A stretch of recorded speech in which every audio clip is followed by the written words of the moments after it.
ፊልሙ የሚጀምረው በመካከለኛው ዘመን በሚመስል ሁኔታ ውስጥ ሁለት ተዋጊዎች ጨካኝ ውጊያ ሲያደርጉ እያሳየን ነው።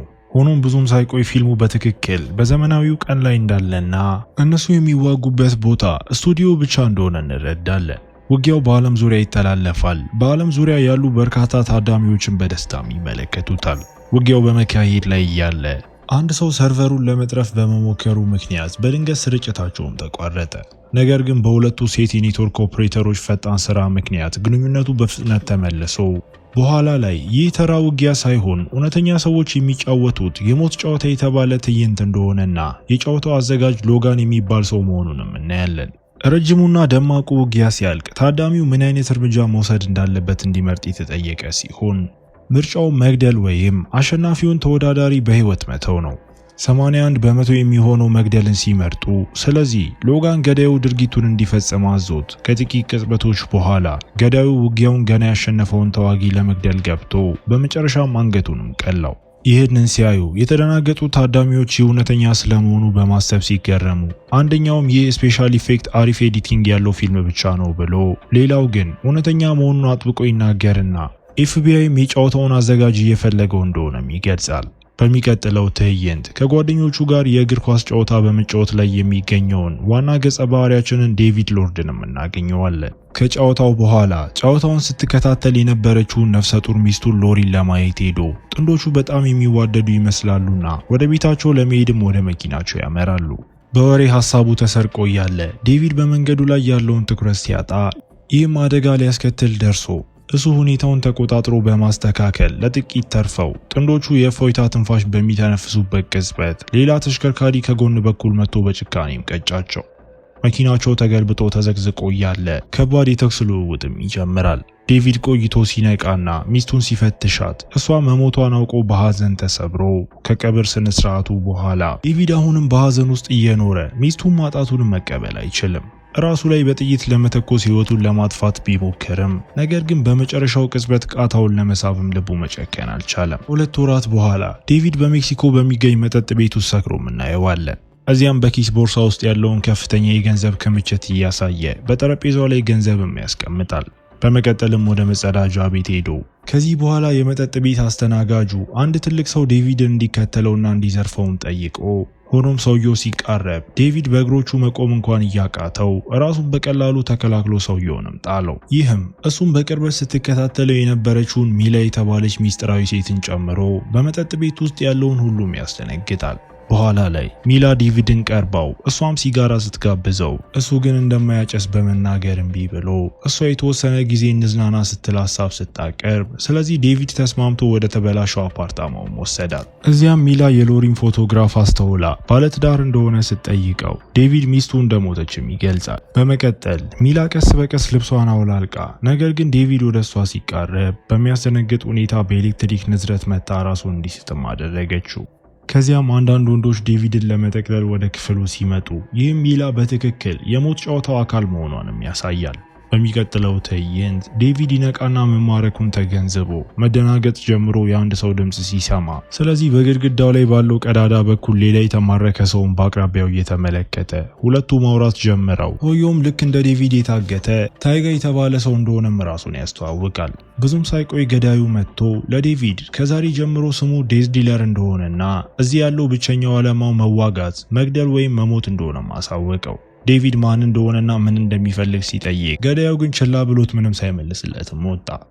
ዴቪድ ፍርሃት እየተሰማው ለእርዳታ ሲጮህ ይህም በርካታ ወንዶች እንዲገቡና እጽ እንዲወጉት አድርጎ እጹም ራሱን እንዲስትም አደረገው። በዚህ መሃል ሎጋን ከሚላና እውነተኛ ስሙ ኬደን ከተባለው ገዳይ ጋር በቢሮ ውስጥ አንድ ላይ ተገኝተው ስለ ዴቪድ እየተወያዩ ሲሆን ሚላ እሱ የእሳት አደጋ ተከላካይ ነው ስትል፣ ኬደን ደግሞ እሱ የሕክምና ረዳት ነው ይላል። ኬደን ዴቪድ በጨዋታ ውስጥ ለመወዳደር የሚያስፈልገው ብቃት አለው ብሎም አያምንም። ነገር ግን ሚላ በሱ ላይ እምነት አላት። ዴቪድን የመለመለችው እሷ ስለሆነች እሱ የእሷ ኃላፊነት እንደሆነ ትናገርና ዴቪድ ካሸነፈ እሷም ክፍያ እንደምታገኝም ይታወቃል።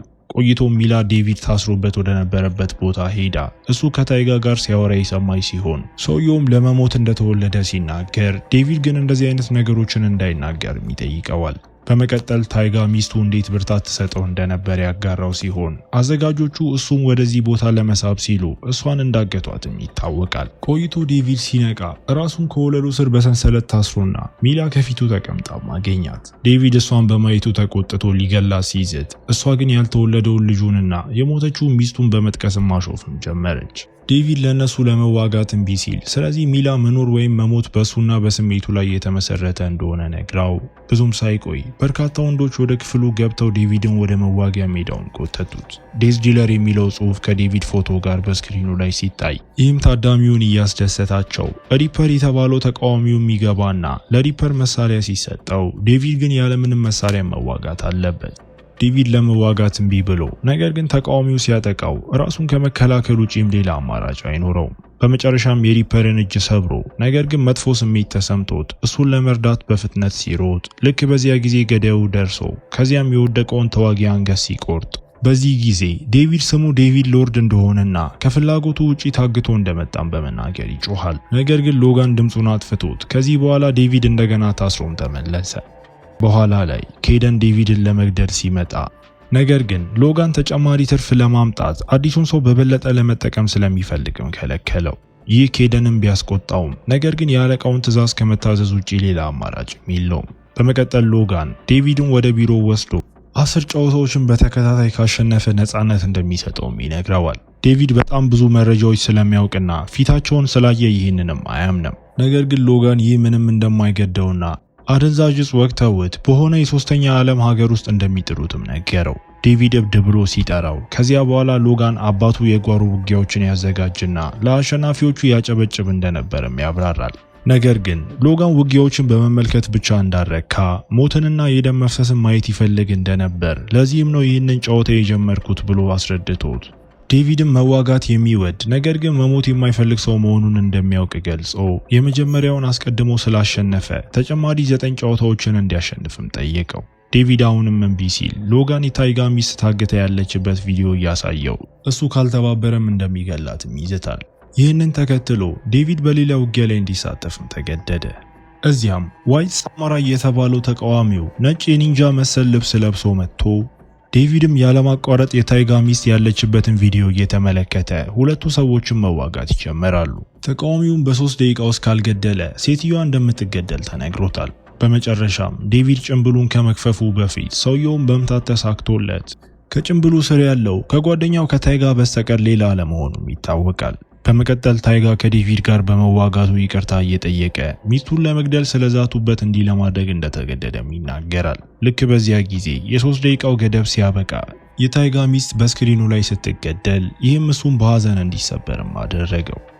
በዚያ ቅጽበት ገዳዩ ይመጣና ዴቪድ የቆሰለውን ጓደኛውን እንዲገለው አዞት ዴቪድ እያመነታ ነገር ግን ታይጋ እንዲቀጥልበት ምልክት ሲሰጠው ዴቪድም በመጨረሻ ጓደኛውን ገሎት ታዳሚውን በደስታ ምላሽም ይሰጣል። በዚህም ዴቪድ ከሎጋን ጋር እየተነጋገረ በሚቀጥሉት ውጊያዎች ተጨማሪ 8 ሰዎችን የመግደል ሐሳቡን እንደሚቀበል ነገር ግን ለመጨረሻው ውጊያ ተቃዋሚው ገዳዩ ኬደን እንዲሆን እንደሚፈልግ ሲገልጽ ሎጋንም ዴቪድ ያን ያህል ውጊያዎችን ይቆያል ብሎ ስላላሰበ ፈተናውንም ተቀበለ። በኋላ ላይ ሚላ ዴቪድ ቁስሉን ወደምታከምለት ልዩ ክፍል እንዲዘዋወር አድርገው በሚቀጥሉት ቀናት ዴቪድ በበለጠ ውጊያዎቹ መሳተፍ ይቀጥልና እያንዳንዱን በአስደናቂ መንገድ እያሸነፈ ይህም ከፍተኛ የደጋፊ መሰረት እንዲስብም አደረገው። ሎጋን በደረጃው በጣም ሲደሰት ኬደን ደግሞ ቀጥሎ ለሚመጣው ነገር በጭራሽ አልተደሰተም። ሚላ ከእያንዳንዱ ውጊያ በኋላ የዴቪድን ቁስል እየተንከባከበችለት በዚህ ጊዜ ውስጥ እሱ ለሷ ያለውን አመለካከትን ማለስለስ ይጀምራል። አንድ ምሽት ሚላ የሎሪን ፎቶ አይታ ቅናት ተሰምቷት ስለዚህ ጸጉሯ የሷን እንዲመስል ቀይራ ልክ እንደ ሰው አይነት ልብሶችንም ትለብሳለች። ወደ ዴቪድ ክፍል ስትመጣ በአዲሱ ገጽታዋ ደንግጦ ሁለቱም በመጨረሻ የመጣበቅ ግንኙነት ይፈጥራሉ። ከቀናት በኋላ ዴቪድ በመጨረሻ በአጠቃላይ 8 ውጊያዎችን ማሸነፍ ተሳክቶለት አሁን ከኬደን ጋር ከመጋፈጡ በፊት አንድ ውጊያ ብቻ የሚቀረውም ይሆናል።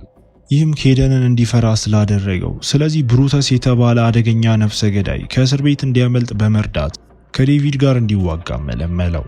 ሎጋን ስለዚህ ነገር ሲያውቅ ኤፍቢአይ አስቀድሞ እየፈለጋቸው ስለሆነና እንደዚህ አይነት ነገር ማድረግ ሁኔታዎቹን የባሰ እንደሚያደርግ በማሰብ ሲቆጣ፣ ነገር ግን ኬደን ብሩተስ ደረጃውን ከፍ እንደሚያደርገው ሲከራከር፣ ስለዚህ ሎጋንም ዴቪድን ፈርተሃል ብሎም ይከሰዋል። ወደ ውጊያው ከመሄዱ በፊት ዴቪድ ከሚላ ጋር ተነጋግሮ ሳም ሎርድ የሚባል ወንድም እንዳለው አሁን እንደማይነጋገሩ እሱ ሚስቱ ከሞተች በኋላ ሁሉንም ሰው እንደራቀ አብራርቶላት ወንድሙ ማነጋገር ስለሚፈልግ በመቀጠል ዴቪድ የሳምን ስልክ ቁጥር ሰጥቷት መልእክት እንድታስተላልፍለትም ጠየቃት።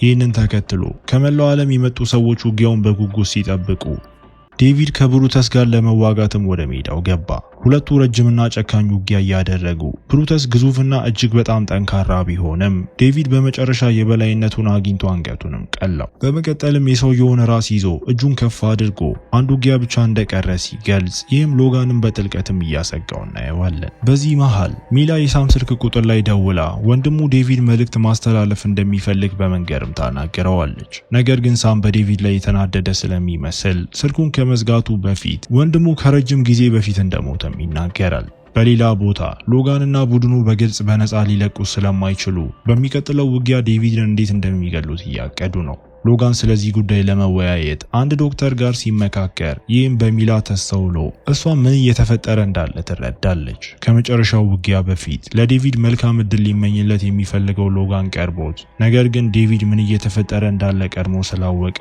እንዴት ሊገሉት እንዳቀደም ጠየቀው። በመቀጠል ሎጋን መርፌ አሳይቶት ይህም እንደማይገለው ነገር ግን በእርግጠኝነት ፍጥነቱን እንደሚቀንሰውና መዋጋት እንዳይችል እንደሚያደርገውም ይነግረዋል። በተጨማሪም ለዴቪድ ሌላ አማራጭ በማቅረብ ስምምነቱን እንዲረሳና የሞት ጨዋታ ውስጥ በመቆየት ሌጀንድ እንዲሆንም ጠየቀው። ዴቪድ ግን እምቢ በማለት ያለምንም ማመንታት መርፌውን ወስዶ በኋላ ላይ ዴቪድ ወደ ሜዳው ገብቶ ከዚያ በኋላ በሱና በኬደን መካከል በጉጉት ሲጠበቅ የነበረው ውጊያ ታዳሚው በደስታ እየተከታተለም ጀመረ። ዴቪድ የመጀመሪያውን ጡጫ ሲያሳርፍ ሚስቱ የሞተችበትን ቀን እያስታወሰ እዚህ ጋር በትክክል ምን እንደተፈጠረም እንረዳለን። እሱ ተራ አደጋ ብቻ እንዳልነበርና ተሽከርካሪው ከተጋጨ በኋላ አንዳንድ የታጠቁ ሰዎች ተከስተው በጥንዶቹ ላይ መተኮስ እንደጀመሩም ይታወቃል። ዴቪድ ግን መክቷቸው አባሯቸው። ከዚያ በኋላ ሚስቱን ሲፈትሽ መሞቷንም አውቆ በሐዘንም ተሰበረ። ከዚያም ሌላ አስደናቂ ታሪክም ይገለጣል። ዴቪድ የሕክምና ረዳት ወይም የእሳት አደጋ ተከላካይ ሳይሆን የሞት ጨዋታውን ሰርጎ እንዲገባ የተመደበ የኤፍቢአይ ወኪል ሲሆን እውነተኛ ስሙም ዴቪድ ሰርል ይባላል። ሳምም ወንድሙ ሳይሆን የበላይ አለቃው ነው። እሱም ሚላ ቀደም ብላ ስትደውልለት የዴቪድ መገኛ ቦታ ላይ እንዲደርስም አድርጎታል። በዚህም ኤፍቢአይ አሁን የሞት ጨዋታውን መገኛ ቦታ ስላገኘ ወንጀለኞቹን ለማሰርም ወደዚያም እያመራ ነው። በዚህ መሃል በሜዳው ውስጥ ዴቪድ እና ኬደን በጠንካራ ውጊያ ላይ ተጠምደውም እየታዩ ምንም እንኳን ዴቪድ መጀመሪያ ላይ ደካማና ረዳት የሌለው ቢመስልም በመጨረሻም የበላይነቱን ማግኘት ጀምሮ ኬደን የሆነ ነገር በጣም እንደተበላሸ ተገንዝቦ እሱ በትክክል ማን እንደሆነ ለማወቅ ሲጠይቅ፣ ነገር ግን ዴቪድ እሱ ዴዝ ዲለር መሆኑን ተናግሮ የገዳዩን አንገት በጭካኔ በመስበርም ገደለው። ሎጋን ይህ እንዴት ሊሆን እንደሚችል በመገረም የደነገጠ ሲሆን ወደ ኋላ ተመልሶ በሚያሳየው ትዕይንት የሎጋንን እጽ በሚስጥር በተራጨው የቀየረችው ሚላ እንደነበረችም ይገለጣል። ሁኔታውን ይበልጥ ለማባባስ ሎጋን የኤፍቢአይ ወኪሎች እየተቃረበ መሆናቸውን በካሜራ ሲያይ፣ ስለዚህ ገንዘቡን በሙሉ ሰብስቦ ለማምለጥም ይጣደፋል። ወኪሎቹ የቁጥጥር ማዕከሉን እያጸዱ ሚላን እንዲሁም የቀሩትን ሰራተኞችን ማሰሯቸው። ቆይቶ ዴቪድ ሎጋንን አግኝቶ በዕቃ ማከማቻ ክፍል ውስጥ ጥግ ሲያስይዘው፣ በዚህ ጊዜ ሎጋን በዓለም ላይ ያለውን ሀብት ሁሉ ለመስጠት ቃል እየገባለት እሱም ለራሱ ሕይወትም ይማጸናል። ዴቪድ በግልጽ ይህንን እምቢ ብሎ ነገር ግን ገዳይ የሆነውን ምት ሊሰነዝር ሲል አንዳንድ መኮንኖች ወደ ክፍሉ ገብተው ይህም ዴቪድን ከገዳይ ቁጣው እንዲመለስ አድርገውት ዙሪያውን ሲመለከት ሎጋን አሁን እንዳመለጠም ይገነዘባል። በኋላ ላይ ዴቪድ ይህንን ሁሉ በህይወት ይተርፋል ብሎ እንዳልጠበቀ ከሚያምነውና አድናቆቱን ከሚገልጸው የበላይ አለቃው ሳም ጋርም ተገናኝቶ ዴቪድም ስለ ሎጋን ማምለጥ ሲጨነቅ፣ ነገር ግን ሳም ሩቅ መሄድ ስለማይችል እንደሚያገኙት አረጋግጦለት ሚላ እየተወሰደች ሳለ ይቅርታ ስትጠይቀው ዴቪድም ለአለቃው በሷ ምክንያት አሁንም በህይወት እንዳለ ነግሮት ሳምም ሚላ በጥሩ እጆች ላይ እንዳለች አረጋግጦለት ዴቪድ በተሽከርካሪ ተወስዶ ሲሄድ እያሳየን ፊልሙ እዚህ ጋር ይጠናቀቃል። እስከ መጨረሻው አብራችሁኝ ስለነበራችሁ አመሰግናለሁ። በቀጣይ ቪዲዮ እስክንገናኝ መልካም ጊዜ